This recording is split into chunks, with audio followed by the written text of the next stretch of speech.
नमस्कार, मैं डॉक्टर रमाकांत शर्मा आज उपस्थित हूँ। बहुत सारी क्वेरीज आ रही हैं कि आप एक थायराइड के लिए स्पेसिफिक एक्सरसाइजेज या स्पेसिफिक आसन या कौन सा ऐसा बेस्ट योगा का प्लान हो सकता है जो थायराइड को बहुत आसानी से सही करे।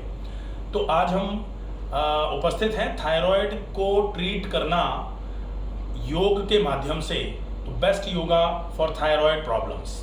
हमारे साथ डेमो के लिए उपस्थित हैं डॉक्टर प्रियांजलि। ये आपको दिखाएंगी कि आप किस तरीके से कौन सी एक्सरसाइजेस को करें कि आप थायराइड को घर में रहते हुए ही बहुत आसानी से पूरे तरीके से ठीक कर पाएँ।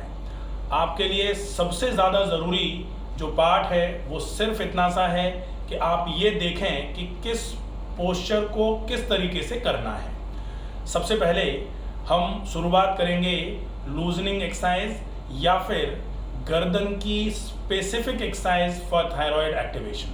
हम सब जानते हैं थायराइड ग्लैंड जो है वो गले में है, और गले की गर्दन की एक्सरसाइजेज अगर हम करते हैं तो थायराइड ग्लैंड को एक्टिवली एक्सरसाइज करा करके हम एक्टिवेट करने का काम कर सकते हैं।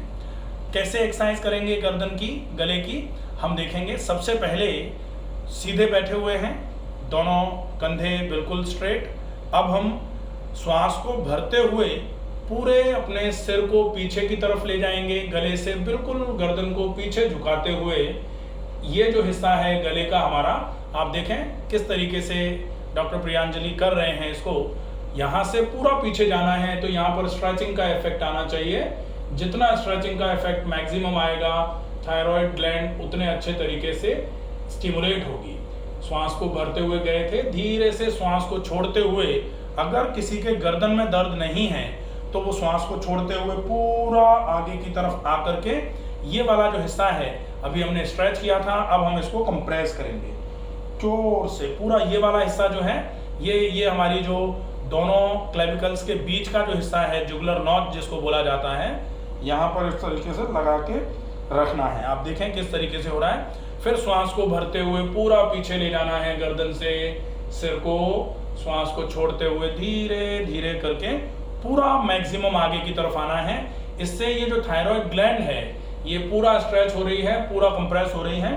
तो स्ट्रेचिंग और कंप्रेशन, फिर स्ट्रेचिंग फिर कंप्रेशन, ये वाली जब एक्सरसाइज आप करते हो तो थायराइड ग्लैंड एक्टिवली स्टिमुलेट होना शुरू हो जाती है, पहली एक्सरसाइज। दूसरी एक्सरसाइज जो थायराइड के लिए हम करते हैं वो है, यहाँ हम बेंडिंग करेंगे। बेंडिंग में अपने दाहिने कान को दाहिने कंधे की तरफ आपको ले जाना है पूरा का पूरा। यहाँ भी आपकी जो थायराइड ग्लैंड है ये लेटरली कंप्रेस हो रही है, फिर धीरे से रिलीज होगी। फिर आप बाएं कान को बाएं कंधे की तरफ लेके आएंगे, पूरा यहाँ इस तरीके से कंप्रेस होगी, फिर धीरे से रिलैक्स होंगे। फिर दाएं कान को दाएं कंधे की तरफ लेके आएंगे और फिर रिलैक्स हो जाएंगे। 10 बार इस वाली एक्सरसाइज को भी अपने को रेगुलर करना है। ये एक्सरसाइज हमारी थायराइड को डायरेक्टली स्टिमुलेट कराने का काम करेगी। तो जिनको भी थायराइड की प्रॉब्लम है, ये सिंपल सी गर्दन की एक्सरसाइजेज हैं, इनका उपयोग आप रेगुलर कर सकते हैं। जिनको गर्दन में बिल्कुल भी दर्द नहीं है, जिनके गर्दन में कतई दर्द नहीं होता है, उन लोगों को सर्कमडक्शन ऑफ नेक जो होता है, जिसमें आप अपने पूरे कान को दाहिने कंधे पर लगाएंगे, फिर पूरा पीछे की तरफ ले जाएंगे, फिर पूरा बाएं कान को बाएं कंधे की तरफ लाते हुए पूरा आगे की तरफ आएंगे। और ये आप देख रहे हैं कि जब आगे की तरफ आते हैं तो आवाज़ धीरे से बैठना चालू हो जाती है, क्योंकि इस जगह पर प्रेशर पड़ता है, जो साउंड बॉक्स है उस पर थोड़ा प्रेशर पड़ता है। तो थायराइड भी यहीं पर है, थायराइड पर भी प्रेशर पड़ेगा और फिर थायराइड पीछे की तरफ ले जाते हैं गर्दन को तो रिलीज होगी। तो कॉन्ट्रैक्शन और रिलैक्सेशन का इफेक्ट जो थायराइड ग्लैंड पर पड़ेगा, इसकी वजह से थायराइड ग्लैंड एक्टिवली धीरे धीरे करके एक्टिवेट होना चालू हो जाएगी, एक्टिवली स्टिमुलेट होगी। तो फिर ये आगे आने वाले समय में किसी भी चीज़ पर आपको डिपेंड नहीं करना पड़ेगा कि थायराइड को स्टिमुलेट कराने के लिए आप कोई कचनार का काढ़ा ले रहे हैं या फिर थायराइड को स्टिमुलेट कराने के लिए आप कोई एक्सटर्नल ट्रीटमेंट कर रहे हैं। आपको किसी चीज़ की ज़रूरत नहीं पड़ेगी। धीरे धीरे करके एक्टिवली ही थायराइड स्टिमुलेट होगी तो आपके थायराइड की समस्या परमानेंटली धीरे धीरे करके सही होना शुरू हो जाएगी। हमने जैसे ये अभी एंटी क्लॉकवाइज मूवमेंट था, दाईं तरफ से पीछे, पीछे से बाएं, फिर आगे। अब हम इसको क्लॉकवाइज रोटेशन की तरफ भी ले जा सकते हैं। बाएं कान को बाएं कंधे से लगाया, पूरा पीछे ले गए, फिर दाएं कान को दाएं कंधे से लगाया, फिर पूरा आगे लाए, फिर बाएं कान को कंधे से लगाया, फिर पीछे ले गए, फिर दाएं कान को कंधे से लगाया, फिर आगे लाए। ये मूवमेंट भी आप कर सकते हैं। ये 4 एक्सरसाइजेज हैं। आप गर्दन को आगे पीछे, फिर गर्दन को दाएं बाएं, फिर क्लॉकवाइज रोटेशन, फिर एंटी क्लॉकवाइज रोटेशन। इनका आप यूज अच्छे तरीके से करें। ये गर्दन की एक्सरसाइजेज जो हैं ये थायराइड ग्लैंड को स्टिमुलेट कराने के लिए बहुत इफेक्टिवली पार्टिसिपेट करती हैं। ठीक है, अब हम आसनों में कुछ आसन देखेंगे, वो आसन जो थायराइड के लिए सबसे ज्यादा उपयोगी हैं। थायराइड के लिए सबसे ज्यादा उपयोगी आसन हम करेंगे लेट के करने वाले। तो सीधे लेट जाएंगे, सीधे लेटेंगे, उधर की तरफ सिर करके लेटेंगे, सिर उधर की तरफ करके लेट जाएंगे। पहला आसन जो हम बहुत आसानी से बहुत इजीली कर सकते हैं। अब थायराइड ग्लैंड जिनकी थोड़ी सी कम काम कर रही है और वजन ज्यादा जिनका बढ़ गया है, ऐसे लोगों को थोड़ा ध्यान में रखना होता है कि वजन ज्यादा है तो आसनों को बहुत धीरे धीरे करके बहुत आसानी से करेंगे। तो सबसे पहला आसन विपरीत करनी। विपरीत करने के लिए श्वास को भरते हुए हम दोनों पैरों को एक साथ उठाएंगे। एक साथ पैरों को उठाया उठाया उठाया, कमर को उठाया, कमर को उठा करके पैरों को थोड़ा सा सिर की तरफ लेके जाएंगे, भुजंगासन और हलासन के बीच में। बस बस थोड़ा ऊपर लेके आएंगे, थोड़ा सा ऊपर लेके आएंगे पैरों को थोड़ा सा ऊपर लेके आएंगे। ये है विपरीत करनी पोज। ये पोज बहुत आसानी से होने वाला है, कोई भी इस पोज को बहुत आसानी से कर सकता है। इस पोज को करके 30 सेकंड तक अगर होल्ड कर सकते हैं तो बहुत बढ़िया इफेक्ट मिलेगा आपको इस आसन का। जब आप ये आसन कर लें तो दूसरा आसन जो आपको करना है, सबसे पहले इसी पोज में जाना है। मान लेते हैं हम वापस आकर के इस पोज में गए और अब हमें पैरों को बिल्कुल स्ट्रेट सीधा कर देना है। सर्वांग आसन। सर्वांग आसन पहले विपरीत करनी किया, विपरीत करने के बाद सर्वांग आसन। सर्वांग आसन में शोल्डर स्टैंड पोज भी बोलते हैं इसको। शोल्डर स्टैंड पोज का मतलब है कि आपका पूरा का पूरा वजन, आपके सारे के सारे अंग जो हैं कंधे से नीचे वाले जो हैं वो कंधों के ऊपर स्ट्रेट खड़े हो जाएंगे सीधे। पूरा वजन आपके कंधों पर रहेगा। ये ध्यान रखना है कि गर्दन पर वजन नहीं आए। सामान्य तौर पर क्या होता है कि लोग कंधों पर वजन लेने की बजाय गर्दन पर वजन ले लेते हैं और गर्दन पर वजन आएगा तो जिनको गर्दन में दर्द की प्रॉब्लम है वो निश्चित ही धीरे धीरे करके बढ़ जाएगी। तो ये सर्वांगासन होता है। 30 सेकंड तक आप इस आसन को होल्ड करेंगे। जब 30 सेकंड तक किसी भी आसन को होल्ड किया जाता है तो ब्रीदिंग पैटर्न आपका नॉर्मल रह सकता है। अब हम तीसरा आसन जो इसी सीरीज का आसन है वो है पैरों को धीरे धीरे करके कमर से मोड़ते हुए सिर के पीछे जमीन पर लगाने का प्रयास करेंगे। सिर के पीछे धीरे धीरे करके पैरों को जमीन पर लगाने की कोशिश। अब चूंकि डॉक्टर प्रियांजलि की अच्छी प्रैक्टिस है इसलिए आप देख रहे हैं कि पैर इजीली बिल्कुल सिर के पीछे जमीन पर लग गए हैं। अगर आपके पैर सिर की तरफ से जमीन पर नहीं लग पा रहे हैं तो कोई बात नहीं है, जितना आप कर सकते हैं उतना करेंगे, बिना ज्यादा दबाव डाले, बिना ज्यादा फोर्स लगाए, बिना ज्यादा शरीर की खींचतान किए। आसानी से जितना हो जाता है, कहा जाता है करत करत अभ्यास के जड़मति होती सुजान। और आसन के लिए तो वैसे भी बोलते हैं प्रयत्न शैथिल्यम अनंत समापतिभ्याम। लंबे समय की प्रैक्टिस से आसन होना चालू होते हैं। धीरे से यही हम जो कर्ण पीनासन होता है, दोनों घुटनों को कान के पास लेकर के आ सकते हैं। घुटनों से मोड़ा पैरों को, दोनों घुटने कान के पास हैं। आप देखें कितने अच्छे तरीके से प्रैक्टिस हो पा रही है। ये अगर आप करते हैं तो निश्चित ही थायराइड ग्लैंड धीरे धीरे करके एक्टिवेट होना चालू होगी। थायराइड के हार्मोन जो कम निकल रहे थे, थायराइड ग्लैंड उन हार्मोन्स को अच्छे तरीके से बनाना चालू कर देगी, क्योंकि थायराइड ग्लैंड पे अच्छे तरीके से ब्लड सर्कुलेशन पहुंचेगा। थायराइड की कोशिकाएं जो हैं वो बहुत अच्छे तरीके से अपना काम करना चालू कर देंगी। तो निश्चित ही थायराइड में बहुत अच्छा आराम होगा। धीरे से वापस आए, पहले हलासन, हलासन के बाद सर्वांगासन, सर्वांगासन के बाद विपरीत करनी, विपरीत करनी में कमर धीरे से नीचे, फिर उत्तान पादासन, उत्तान पादासन के बाद धीरे से आप पैरों को नीचे लेके आ सकते हैं। धीरे धीरे करके पैरों को नीचे लेके आए। ये पूरी सीरीज थी जो थायराइड ग्लैंड के एक्टिवेशन के लिए सबसे ज्यादा इफेक्टिव मानी जाती है।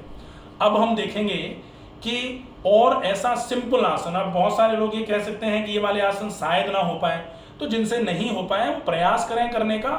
सिंपल आसन कौन सा कर सकते हैं? सिंपल आसन है सेतु बंधासन। सेतु बंधासन के लिए दोनों पैर घुटनों से मोड़े, तलवे जमीन पर, दोनों हाथ टखनों पर रेस्पेक्टिवली। अब धीरे से आपको अपने कमर को ऊपर की ओर उठाना है, कमर को धीरे से ऊपर की ओर उठाना है।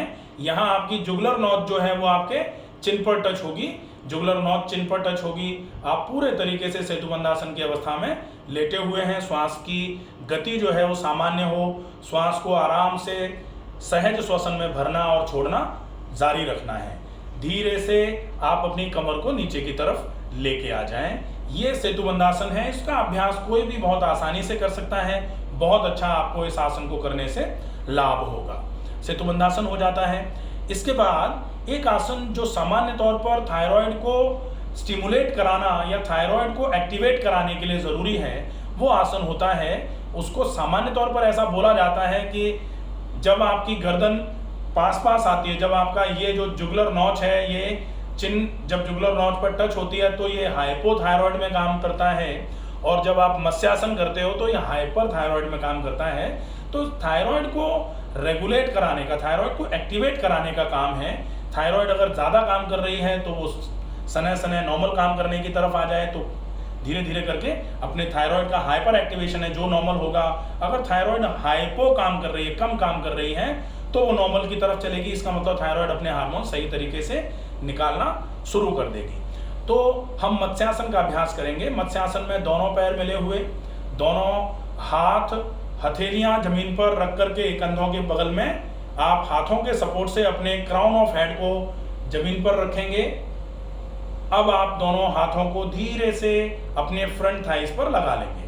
ये आसन मत्स्यासन कहलाता है। मत्स्यासन भी थायराइड की कंडीशन में बहुत आसानी से किया जा सकता है, और यह आसन भी बहुत अच्छे तरीके से आपको लाभ करेगा। धीरे से दोनों हाथों के सपोर्ट से फिर से हम दोनों हाथों को कंधे के बराबर ऊंचाई में रखा, फिर हथेलियों पर पूरा वजन लेकर के आप गर्दन को पहले नीचे ले आएंगे और धीरे धीरे करके हाथों को सामने की तरफ शरीर के बगल में लेकर के आ जाएंगे। ये हो जाएगा आपका मत्स्यासन। अब हम देखेंगे इन आसनों के पश्चात आप प्राणायाम कौन सा कर सकते हैं। तो प्राणायाम के लिए आप पहले अपने करवट लेते हुए बैठने की अवस्था में आ जाएं। अब आप करवट लेते हुए बैठने की अवस्था में तो दाहिना हाथ ऊपर उठा करके बाएं पैर को घुटने से मोड़ करके आप बाईं करवट लेते हुए वापस आ सकते हो, या फिर आप पहले पलट गए, फिर आप भुजंगासन करते हुए शशांकासन में जाएंगे, जैसे आप आ रहे हैं अभी। पहले भुजंगासन, फिर शशांकासन। शशांकासन से श्वास को भरते हुए दोनों हाथ ऊपर और धीरे से श्वास को छोड़ते हुए हाथ नीचे ले आएंगे। आप वज्रासन की अवस्था में बैठ गए। अब आप सामने की तरफ फेस करके किसी भी सुविधाजनक आसन में बैठ जाएं, जिस आसन में आप आराम से लंबे समय तक बैठ सकते हैं।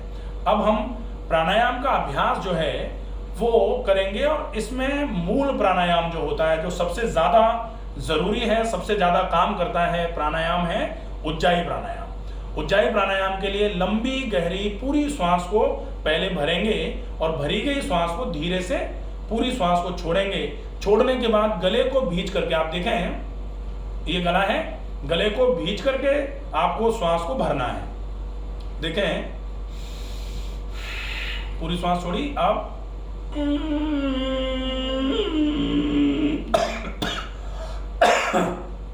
आप जब गले से खींच करके श्वास को भरेंगे तो ये कफिंग रिफ्लेक्स आपको आएगा, क्योंकि गले में एकदम से वाइब्रेशन का इफेक्ट मिलेगा। अगर आप इसकी प्रैक्टिस अच्छे तरीके से करते हैं तो ये प्राणायाम आपके गले की सफाई के साथ साथ आपके वोकल कॉर्ड पे प्रॉब्लम है, अगर आपके गले में कोई समस्या रहती है, आपकी आवाज़ भारी रहती है, तो इस प्राणायाम का अभ्यास आप बहुत अच्छे तरीके से रेगुलर कर सकते हैं, बहुत अच्छा रहेगा। ठीक है, ये उज्जाई प्राणायाम है। उज्जाई प्राणायाम बिल्कुल श्वास को भरा, पूरी श्वास को छोड़ा, फिर श्वास को भरते हुए गले को पूरा अंदर से खींच करके पूरी श्वास को भरना है।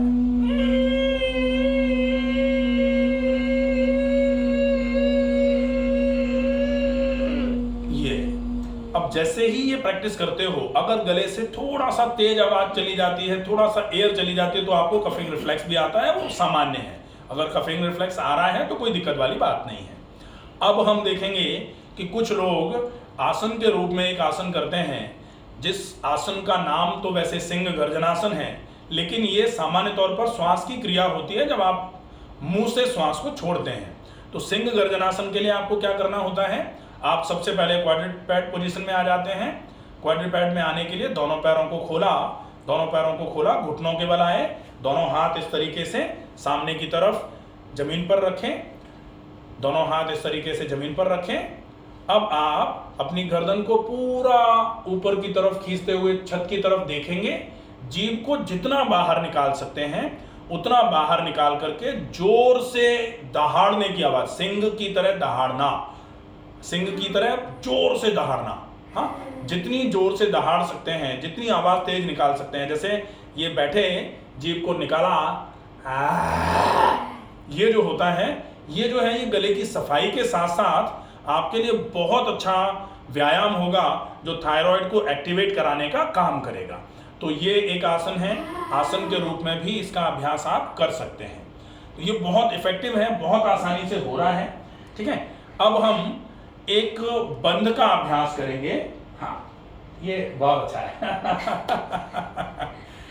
तो सिंह गर्जनासन का मतलब होता है शेर की तरह तेज दहाड़ना, जोर से। अब क्योंकि गला थोड़ा सा हल्का, जिनका हल्के से गले में थोड़ा सा भी प्रॉब्लम होगी तो शेर की तरह आवाज नहीं आ पा रही है, एक बार अपन करेंगे, दोनों करेंगे एक साथ। हाँ, तो आवाज जोर की आनी चाहिए, जोर की आवाज।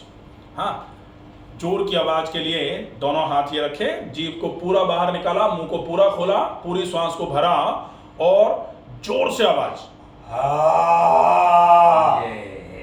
अब ये जो है ना, ये डरेगा इंसान, लेकिन आपको अकेले में, जैसे आप अभी हो सकता है कॉन्शियस हैं बच्चे, तो आप इनको अकेले में इस आसन को करना है। आप बिल्कुल अकेले कमरे में जाइए, इस पोज को अटेन करिए, जीभ को मैक्सिमम जितना बाहर निकल सकती है निकालिए, उसके बाद पूरी श्वास को भरिए। पूरी श्वास को भरने के बाद जोर से गले से आवाज आपको मुंह से होते हुए बाहर निकालनी है। श्वास आपको मुंह से इस समय निकालनी पड़ेगी। बहुत इफेक्टिवली ये आसन काम करता है। ये अब इसकी प्रैक्टिस जो है, इस प्रैक्टिस को हम थोड़ा आवाज को लंबे समय तक निकालते हुए, जितना हम आसानी से श्वास को लंबे समय तक छोड़ सकते हैं, क्योंकि लंबे समय तक लगातार जब इस पर एक्टिवेशन का इफेक्ट रहेगा तो निश्चित ही थायराइड बहुत जल्दी स्टिमुलेट होना चालू हो जाएगी। तो ये आसन, इस आसन के बाद, ठीक है, धीरे से वापस आ जाएंगे आसन से। अब इस आसन के बाद हम एक बंध का अभ्यास करेंगे, जो बंध आपके थायराइड के लिए सबसे इफेक्टिव माना जाता है। बंध का नाम है जालंधर बंध। थोड़ा सा इधर आकर के आप सामने की तरफ मुंह करके बैठे हैं, आप इधर की तरफ मुंह करके बैठ जाएंगे ताकि नेक मूवमेंट प्रॉपर तरीके से दिखाई देगा। थोड़ा और ऐसे, हाँ, ये बिल्कुल ठीक है। अब नेक मूवमेंट प्रॉपर कैसे रहेगा कि श्वास को भरना है, श्वास को भरते हुए पूरी गर्दन को पीछे की तरफ ले जाना है, पूरी गर्दन को पीछे की तरफ ले जाना है, पूरा गर्दन को पीछे की तरफ ले गए, श्वास को छोड़ना है, गर्दन से पूरे सिर को आगे की तरफ लेके आना है, और ये अपनी चिन जो है ये फिर से जुगुलर नॉच पर टच करानी है। इस तरीके से टच करा के आप श्वास को भरते हुए गए थे, श्वास को छोड़ते हुए आपने अपनी चिन को जुगुलर नॉच पर टच कराया हुआ है। अब आप स्ट्रेट आराम से बैठे हुए हैं, श्वास छोड़ करके, क्योंकि यहाँ चिन लॉक हो जाएगी, चिन लॉक होगी तो यहाँ आपको श्वास छोड़ करके, मतलब बाह्य कुंभक करते हुए इस बंद का अभ्यास करना है। जितनी देर आप बाहर श्वास को रोक सकते हैं रोक लीजिए, फिर धीरे से श्वास को भरते हुए गर्दन को धीरे से वापस लेके आएंगे। चिन लॉक आप अपना हटाते हुए श्वास को भरेंगे, श्वास भरते हुए गर्दन को पूरा पीछे की ओर लेके आएंगे। ये एक प्रैक्टिस होती है, इसको आप कम से कम 7 बार से 11 बार से 21 बार तक का अभ्यास इसका कर सकते हैं। तो ये भी बहुत इफेक्टिवली आपके थायराइड के केस में बहुत अच्छा फायदा करेगा। इसके अलावा थायराइड की परेशानी अगर है तो थायराइड ग्लैंड पर आप गरम ठंडा सेक कर सकते हैं। गरम ठंडा सेक थायराइड ग्लैंड पर किस तरीके से किया जाता है, इसके लिए एक वीडियो आज शाम तक ही बना करके अपलोड कर दिया जाएगा। तो उस वीडियो को देख करके आप अपने गले पर गरम ठंडा सेक कर सकते हो, बहुत इफेक्टिव है। गरम पानी के गरारे कर सकते हैं, ये भी थायराइड को एक्टिवेट कराने का काम करेंगे। और साथ में आप कोशिश करके पसीना निकालने वाला कोई भी और जो भी व्यायाम आप पसीना निकालने वाला कर सकते हैं, जिनको कमर में गर्दन में दर्द नहीं है, घुटने में दर्द नहीं है, वो सूर्य नमस्कार कर सकते हैं। जिनको ज़्यादा घुटने एड़ियों में दर्द नहीं है वो खूब चल करके पसीना निकाल सकते हैं। जिनको घुटनों एड़ियों में कमर में दर्द है वो सीधे लेट करके पैरों को उठाने वाली एक्सरसाइजेज जो हैं उनको कर करके थोड़ा ज़्यादा देर करेंगे ताकि पसीना अच्छे तरीके से निकले। निश्चित ही थायराइड में पूरा का पूरा अच्छा आराम होना चालू हो जाएगा। आशा है ये वीडियो आपको थायराइड से रिलेटेड जो जानकारी दी गई है आपको पसंद आएगा। ज़्यादा से ज़्यादा लोगों तक इस वीडियो को पहुंचाएं। ज़्यादा से ज़्यादा लोगों को जिनको थायराइड की समस्या है उनको इस वीडियो को देख करके लाभ मिले। इसके लिए आप पूरे वीडियो को शुरू से लेकर के अंत तक ज़रूर देखें। स्वस्थ रहें, सुरक्षित रहें। धन्यवाद।